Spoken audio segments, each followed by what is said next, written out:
With a history almost 9,000 years in the making and a taste to rival any consumable in the world, you know that I'm only talking about one thing, the pistachio. Now I know what you're thinking. What about almonds, peanuts, cashews, and macadamias? But those kernels have nothing compared to the pistachio. Today, we'll be going over the plant itself and where it came from. The first point would be the history. The second point, the history and how is it grown. Then we'll crack open the cultivation and how it's made. Then we'll look at the modern pistachio and see what's the version we have in the supermarkets today. The pistachio was grown first in modern-day Iran or Persia, and it was grown there for thousands of years. The pistachio groves was coupled with high social status and many riches.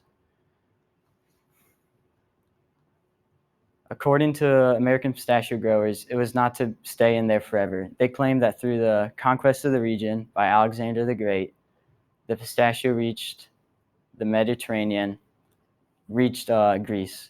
Then through the Roman emperor that ruled at the time, it reached the rest of the Mediterranean, including Italy and Spain.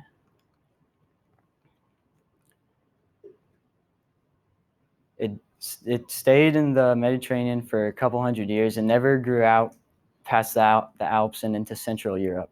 And it never caught on in the U.S. until the 1800s when a man named Charles Mason brought the pistachios to California and Texas in 1854.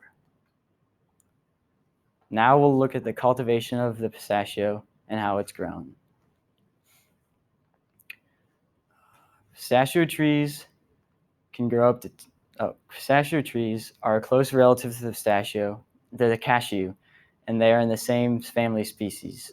They can grow up to 10 meters high and live for 300 years. Pistachio trees also take up to a decade to reach full growth. This is part of the reason why it's so expensive. The other reason being that they are alternate bearing, which means they grow heavier on alternate years of the harvest.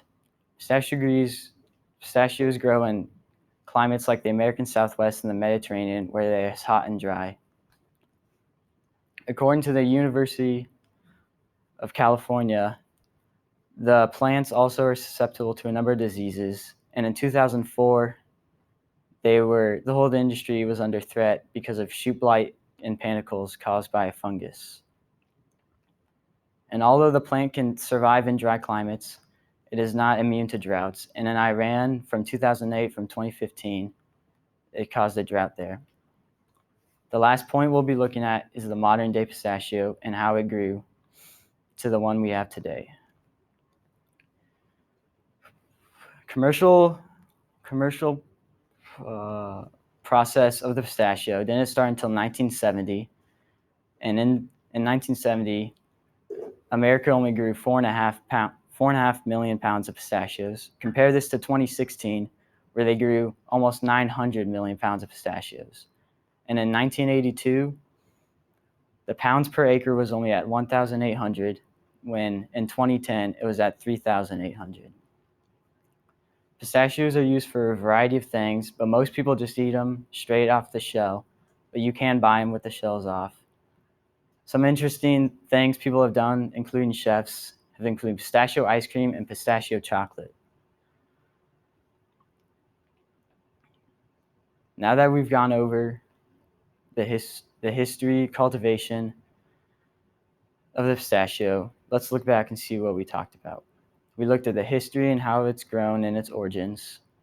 We looked at the cultivation and